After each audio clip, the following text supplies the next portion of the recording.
Hello and welcome to another edition of Health Solutions with Shawn and Janet Needham, where Team Needham discusses everything healthcare. I'm your host, Shawn Needham, and I will be talking about the hierarchy of hormones today. And basically, what I want to discuss is which hormones are the most important. So now, first and foremost, they're all important, or we wouldn't have them. And let's just go ahead and define what a hormone is. A hormone is essentially a messenger. Okay, so they do all kinds of things in our body. There's many different kinds of hormones. Typically, when we say hormones, especially us as pharmacists, when we talk about hormones in healthcare, we mean sex hormones. And that's typically estradiol, progesterone, testosterone. But hormones are so much more than that. You've got cortisol, which is made in your adrenal glands in response to stress. So adrenal hormones. You've got thyroid hormones, which are, help for many things, including metabolism and to, regulate your metabolism and to make sure your hair grows, all kinds of good stuff. And then you have insulin as a hormone. So, typically people don't realize that, but insulin is a hormone. And there's such a different structure. For instance, insulin is a peptide, actually. So a peptide is an amino acid chain. Like when we talk about sex hormones, they're known as steroid hormones. And steroid hormones have a cholesterol backbone. Yes, cholesterol. Cholesterol is not bad. Cholesterol is good. Without cholesterol, we would die. And it's important to realize that. Let's see if I can add, for whatever reason, my Facebook is not coming up. Let me see if I can add it as a destination right now. We've been having a problem with that stream, so I'm going to try to save it right now. Let's see if it'll work.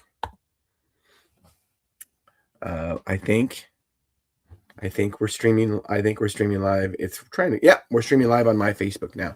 So, so there you go. With when it comes to different hormones, steroid hormones, peptide hormones, insulin's a hormone. Now, this is what I used to say. There's a hierarchy of hormones, and your adrenal hormones trump them all. Now, what are adrenal hormones? Adrenaline.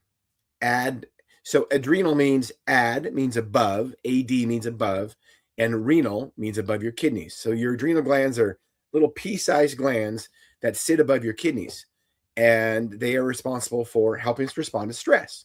So they produce adrenaline when we need immediate, immediate energy to run from a lion or to kill the lion. That's where adrenaline comes in. Also, your adrenal glands make cortisol. Cortisol is a hormone producing a diurnal variation, or it should be producing a diurnal variation. So it should be the most in the morning and goes down slowly throughout the day, being lowest at night when we should be sleeping. Now, what does cortisol do? Cortisol helps us respond to stress. Not as much immediate stress as like adrenaline, but it helps us respond to stress in more of a long term. So if your cortisol is low in the morning, you'll be fatigued. If it's high at night, you'll have a hard time sleeping. And we are meant to work during the day and sleep at night. So if your cortisol is out of balance, it's going to totally mess up your body. Now, I'm going into this because I wanted to I wanted to talk about the hierarchy of hormones. And this is what I used to say. So I used to say that it starts with our sex hormones, or I should say down here, least important. Our sex hormones least important. Now, I say that very tongue-in-cheek because if we didn't need sex hormones, we wouldn't, our body wouldn't produce them. We are not created wrong. Okay. So, but can we live without sex hormones? We sure can. Women have hysterectomies all the time. They have their ovaries cut out. It is very unhealthy for you because those sex hormones do many, many things. They're more than just for reproduction. But you can live without your ovaries. Men have been castrated. That used to be the standard treatment for prostate cancer back 50 years ago. They would castrate men, and it was horrible. I'm trying to get my collar right here. It was horrible, and has all kinds of long-term side effects, obviously, for obvious reasons. But you can live without your testes or without your ovaries. Okay, so then the next hormone would be thyroid. So I think thyroid is probably more important than sex hormones, possibly. But I'm just, when we try to put how our bodies are created into a box and we try to define, what is important, what isn't, we miss the mark because we don't know what we don't know. Obviously, those hormones are put in our body for a reason. And there's a lot of things they do that we will never know what they do. So I'm just using this as an analogy so we can decide how to prioritize how to regulate, which hormones should we regulate first to optimize our health. So the next one would be adrenal glands. So your adrenal glands trump your thyroid and your sex hormones. So if your adrenal glands are out of balance, so let me go back to thyroid. Sorry, I'm getting this. I have a passion for this topic, so I get off track a little bit. So thyroid, you can live without thyroid. You definitely can. There are many people that have had thyroid cancer. They have a thyroidectomy. They have their thyroid removed. You take thyroid hormone so you can try to optimize your health. So you can definitely live without your thyroid. And there's some people that have had thyroidectomies and they don't take thyroid hormones. Now, you're going to be tired. You're not going to have any libido. Your hair is going to fall out, but you can live without your thyroid gland. So, and then the third one would be, then the most important one out of those three, I would say, would be the adrenal glands. So if your adrenals are out of balance, i.e. you're producing cortisol at the wrong time of the day, you're producing a bunch of it at night, so you can't sleep, which is when we recover, when we get stronger, when we rest, your body is not going to tolerate that for very long. And you will finally go into adrenal fatigue, they call it, or hypopituitary axis dysfunction, hypothalamus pituitary axis dysfunction, where those three organs don't work right together, and the hypothalamus, the pituitary, and the adrenal glands. So HPA axis dysfunction, and if you're not producing cortisol in the right amounts, you don't produce enough in the morning, you're going to be fatigued. You're not going to be able to get out of bed. And the way to fix that, you can supplement with cortisol, which is hydrocortisone. And I'm okay with that short term. And some people might need it long term. But ultimately, you got to fix what got you into that problem. So why are your adrenal glands not producing cortisol in at the right amounts, the right time? And usually it's a circadian problem. It's because you might have worked night shifts for a long time. You might have had a stressful event and you weren't sleeping, and those can all create problems. You got to fix that problem. So not that you can't take hydrocortisone to overcome the problem short term, but ultimately you need to fix the problem. Were you exercising too late at night? Did you exercise too much and you had too much stress, and your cortisol levels go up when you exercise? And then you're not getting the proper recovery. And so your body is out of rhythm, and you need to back off on the workouts. You need to make sure your body recovers.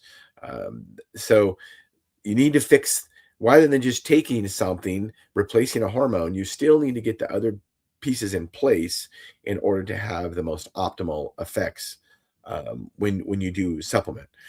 So I used to say that adrenal hormones trump it all. But I will tell you, I don't say that anymore. I say insulin. The more I learn about insulin and the more research that comes out and the more you see when you treat patients, that the hormone that screws up everybody the most is hyperinsulinemia. which is hyper means high insulin. If your insulin is chronically high, it causes all kinds of problems. For one, many Americans are familiar with this because many Americans have type 2 diabetes.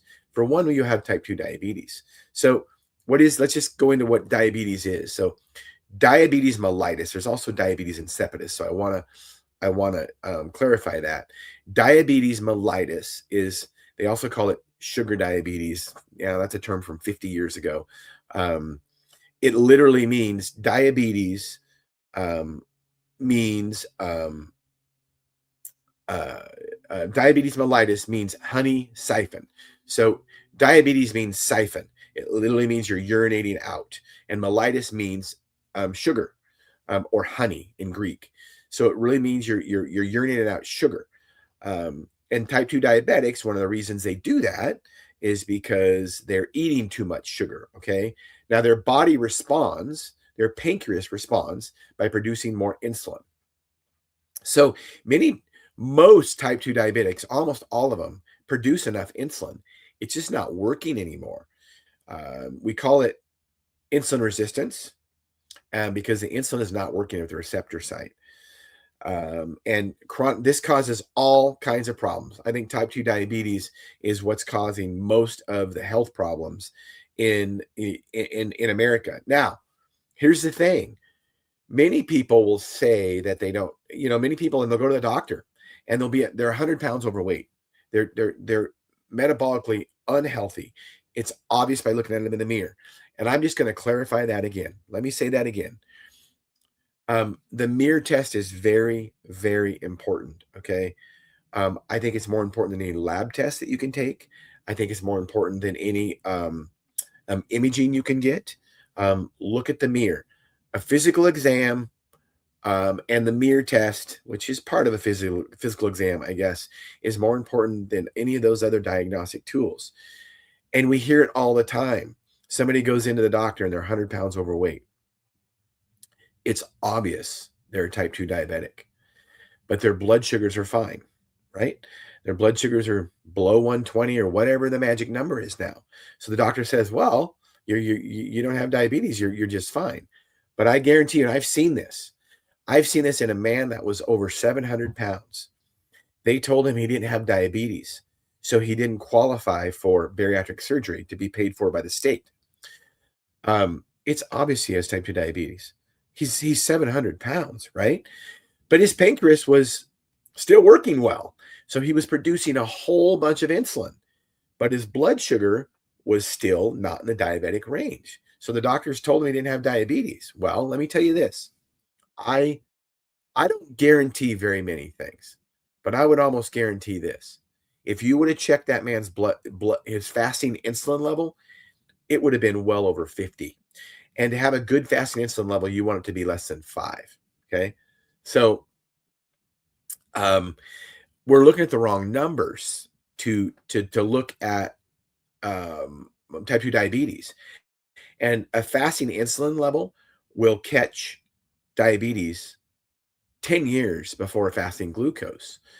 Why don't we check insulin routinely? Well, many physicians and practitioners are not educated on checking fasting insulin. Why are they not? Here's my opinion on why they aren't. They aren't because there is no drug out there that lowers your insulin. There's a lot of drugs out there that lower your blood glucose. There's a lot of good drugs out there that can lower your blood glucose very quickly, including insulin. We can give exogenous insulin. But let's think about how standards of care are created in this country. And a lot of people don't realize this. Doctors that practice standard of care medicine and brag about it, it's not individual medicine, that's protocol medicine. They're checking boxes and they're not treating patients individually. And standards of care are created by drug companies colluding with insurance companies to create a standard of care. And the standard of care is always, if you have XYZ, if your blood glucose is over 120, you prescribe this drug. Okay. If your cholesterol is over 200, you prescribe this drug. That's the standard of care. And if physicians don't follow that standard of care, they get in trouble by state licensing boards. I'm actually writing a book on this subject right now. It's called Lies I Learned in Pharmacy School, and How to Escape the Grasp of Big Pharma. Text 833, text lies to 833-495-3426 to opt in for updates. My goal is to, we're finishing up chapter 4 right now. There's 12 chapters. This is the preliminary, though. We're looking at getting it released later in December of this year. But these are just some of the lies I learned in pharmacy school. And I believed them, Hey, if your cholesterol is this, you need this drug. Hey, if your blood glucose is this, you need this drug. So let's talk about what we do with type 2 diabetics. Now, insulin is not the go-to, first of all, to treatment for type 2 diabetes. Now, and I'm going to be really honest with you. I don't believe that drug therapy is the answer for type 2 diabetes. I used to think maybe metformin is okay for type 2 diabetes. Now, short term, you might need some things, but long term, no. And even short term, I don't know if I believe in it. Now, if people are in ketoacidosis and their levels are 600, then yes, they need something right away. That's more of an emergency. But by the way, after they go into ketoacidosis and have, this insanely high blood sugar that's over 600, you know what the best fix for it is? Don't eat so much and stop eating carbohydrates. I mean, your blood sugar is not going to go up if you don't eat carbohydrates. Remember, diabetes mellitus means honey siphon. It means you are urinating out sugar. Guess what? If you don't eat sugar, you don't urinate out sugar. So the best treatment for type 2 diabetes is don't eat carbs and fasting. The problem with most Americans is we are constantly fed all day long. How many people in America constantly snack all day long? They have breakfast, which I don't necessarily believe in breakfast. I don't think most people need an early morning breakfast. That is all individualized, and it depends on what your activity levels are. I will eat breakfast if I'm going to go for, if I'm going to mountain bike race, and I'm going to go, ride my bike for 5 hours at a pretty intense level. Am I going to eat breakfast? You betcha I'm going to eat breakfast. But on my typical days where I'm doing shorter rides and not as intense rides, I don't eat breakfast. I will eat after my rides. So fasting, and if you're metabolically healthy, you should easily be able to fast for 16 hours without really feeling hungry. But you have to eat good food. What is good food? Well, it's not this processed garbage with all these carbohydrates in it. And I am not vilifying carbohydrates. I eat quite a few carbohydrates, but I burn carbohydrates. I burn through them, and I'm metabolically healthy. If I had a problem with type 2 diabetes or I had a problem with obesity, the first thing I would do, I would try to cut out all the carbs I could. And I would go with a carnivore type diet. I would go with red meat only. That can fix so many problems. And then you're going to get all your protein and you're going to get satiated. What does that mean? That means you're going to be satisfied. You're going to not be hungry afterwards. And it's amazing. I seriously, now, there might be some exceptions to this rule, but I seriously, anybody that has any metabolic health issues or any kind of, they want to lose weight, they're feeling inflamed, they have arthritis, they have any kind of disease, I challenge them to eat red meat only for 90 days and see how many diseases are reversed. We've interviewed, my wonderful wife, Janet, and I have interviewed people from all over the world, actually, that have went carnivore and reversed all kinds of diseases. We're talking about stage 4 kidney disease. Stage 4 kidney disease is when you're going into renal failure and you're going to die. You're going to need dialysis and you're going to die. And she went on carnivore diet and she reversed her kidney disease. No doctor believed that could ever happen. Nephrologist is who specializes in kidneys, couldn't believe it, and they would have never prescribed a diet like that. Why? What do they tell? What do we hear about high protein diets from doctors, including nephrologists who specialize in the kidneys? They say, well, high protein diets are bad for your kidneys. Now, let's just think about this for a minute. Let's just be rational about this. I don't call myself a smart guy. I don't call myself a scientist. I call myself a rational thinker. And this is what I tell our listeners and followers on our podcast. Also, what I tell my patients. Just think about this. Okay. What is the number one cause of renal failure or kidney failure in the United States, in America, and probably all over the world? It's from type 2 diabetes. Did people get type 2 diabetes from eating too much meat? No. They got type 2 diabetes from eating too much sugar, eating too much carbohydrates, right? Okay, so does it make sense that we're going to limit their protein? It makes no sense whatsoever. I got to tell you, and this is not medical advice, but if I had problems with my kidneys, I would definitely eat more. I would eat less carbs and more protein. The carbs is what gets people in problem with renal failure, with kidney failure. Anyway, she reversed it. I know a guy that was in his 40s. He was on all kinds of medications. He had end-stage CHF, end-stage heart failure, congestive heart failure, on just a sack full of medications, like many Americans that access the healthcare system. And, they were doing nothing to help him. I mean, seriously, it's nothing. I mean, they were keeping him alive at best. So he decided to go carnivore. And when he went carnivore, he reversed his heart failure, lost a bunch of weight. His before and after pictures are amazing. In fact, his name is Kerry Mann. He is with Healing Humanity. They are in the process of making a documentary that is going to talk about how many lives have been saved by going carnivore. And there are incredible stories in there. A guy that was homebound, living in Alaska. I can't remember the guy's name. That was over 500 pounds. He couldn't even get up to walk to the toilet, and he went carnivore, and now he's outside hunting, and it's crazy. But in our sick care system, I like to call it, nobody actually gets better. We prescribe these drugs, but how many people actually get off the drugs?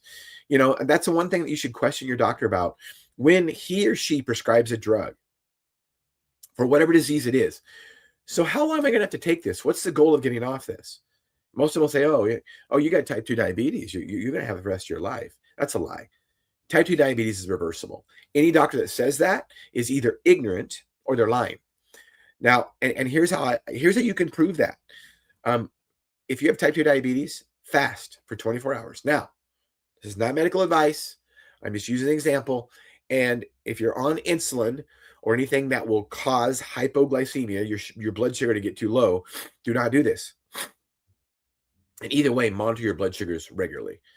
Fast for 24 hours and see what happens to your blood sugar. And of course, the answer is it's going to go down. Well, that alone is proof that type 2 diabetes is a dietary problem. It is not a drug deficiency. Like most diseases, it's a dietary problem. So I challenge you to do that. It's probably not a bad idea if you do have type 2 diabetes to fast for 24 hours regularly, until you're metabolically healthy, and stay away from all carbs. So back to the hierarchy of hormones. So insulin trumps it all. And the way to lower insulin, don't eat carbs, fast more, eat protein. You know what, when I say protein, and my wife says this all the time, focus on protein. And my wife is a lot smarter than I am. And she says focus on protein. And when she says that, what she really, really means is focus on animal protein. What is animal protein? Animal protein is muscle. What is muscle? It's pure protein. Okay. When, these people out here that say, legumes like beans are high in protein. To get 30 grams of protein in some beans, you need like 8 cups of beans. Okay. To get 30 grams of protein in a steak, you need like 3 or 4 ounces. I mean, depending on what kind of cut of steak you have. So realize that not all protein sources are created equally. If you want to really maximize your protein, you need to eat animal protein. And Don't necessarily worry about the fat. We vilified fat. We vilified cholesterol. Saturated fat, animal fats are bad. Okay, let's think about that. How long have humans been eating red meat? From caribou, elk, wildebeest, cows. How long have we been doing that? For thousands of years. And we have managed to stay an apex predator in the animal kingdom. So, and we focus mostly on eating red meat. And we're going to call it bad. I'm not buying it. I'm just not buying it. You know, that's another thing I'm writing about in my book. Let's see if I can find I'll show you here is my book cover. Lies I Learned in Pharmacy School and How to Escape the Grasp of Big Pharma. Here's my book cover, and our marketing manager did a great job creating this. I love it. And look for the book to come out in December of this year. It's a work in progress for sure. But that was one of the other lies I learned in pharmacy school, was that red meat is bad for us. Eggs are bad for us, and because it causes high cholesterol, and then we have to go on a statin. Okay. And let's just think about the cholesterol myth, I call it. Actually, the first chapter of my book, my wonderful wife writes. She's writes the opening, just writes a story about the things we've learned over the years in pharmacy school. And it's not just in pharmacy school. We're continuing to learn, but over the last 30 plus years of practicing, just the things we've learned that are just don't make sense. They're irrational and untruths. And the cholesterol is one of them. And that's the first chapter I write in the book is about cholesterol. And let's just think about this. So we've been eating saturated fats for thousands of years as humans, and saturated fat is high in cholesterol, whatever that means. That's all relative, I guess, right? Kind of like eggs are high in cholesterol. Yet we've thrived, except for the last 70 years, we've gotten, especially the last 20 years, we've gotten sicker and sicker. And statins have been out since 1987, so almost 40 years. And more patients are dying of more Americans are dying related from cardiovascular disease than ever. Statins aren't working, folks. Statins, the Mevacor, the Lipitor, the Crestor. There's generic names of them: lovastatin, atorvastatin. I think you guys, maybe if you follow this podcast, are familiar with the term statin, but they're not working. That's rational thought right there. If they work so well, why are so many Americans dying of heart attacks? And over 50% of Americans that have heart attacks are on a statin. No lie. And let's just think about cholesterol in general and the lie that we're taught. So we're taught eggs are high in cholesterol. Sure, they are. And here's the thing. Do you know why the yolk of a chicken egg is high in cholesterol? It's high in cholesterol to sustain a baby chicken. So that little baby chicken can thrive while it's in the egg. And we're going to say that cholesterol is bad. We're created, that chicken egg was created wrong. Not buying it. Breast milk is very high in cholesterol. Newborn babies have high cholesterol. We're going to call it bad. Breast milk's created wrong, and newborn babies are created wrong with high cholesterol. I'm just not buying it. I don't think cholesterol increases your risk of cardiovascular disease at all. I think it's more about metabolic health. Now, there are some lipid numbers that you can look at. Jan and I see these all the time. We see these labs on people. You can look at their labs. When you look at their lipids, you look at their triglyceride level, you look at their HDL level. High triglyceride, low HDL, you probably already know their fasting insulin is high. Even if their blood sugar is kind of normal, they've got poor metabolic health, and they are on the road to type 2 diabetes, even if they haven't been diagnosed yet. And so your triglyceride to your HDL ratio should be 2 to 1 or less for good metabolic health. And it's a symbol of how well you're metabolizing carbohydrates in your body. So that's a good telltale sign of how healthy you are. It's your triglyceride to HDL level. So those are some markers of your hormones and overall metabolic health. And insulin is probably a good way to test your overall metabolic health. Get a fasting insulin level. Your doctor is going to tell you it's not covered on insurance and all that kind of stuff, but pay for it out of pocket. It's not expensive. Know what your fasting insulin level is, and with the things I discussed, know how to lower it. So that concludes our episode of discussing the hierarchy of hormones. I appreciate you guys tuning in today. I so love our podcast, and our goal is to educate and empower individuals to take charge of their own health. And I hope you guys realize that goal today, because ultimately it is up to you, the individual. It's not your doctor's responsibility. It's not your pharmacist's responsibility. It is your responsibility. Our goal as pharmacists, my wife and I, goal as pharmacists who don't believe in drugs to treat long-term disease, is to educate and empower you to do that. So thank you all for tuning in. Tune in Monday to a regularly scheduled podcast, 12:30 to 1:30 Pacific Standard Time. Thank you.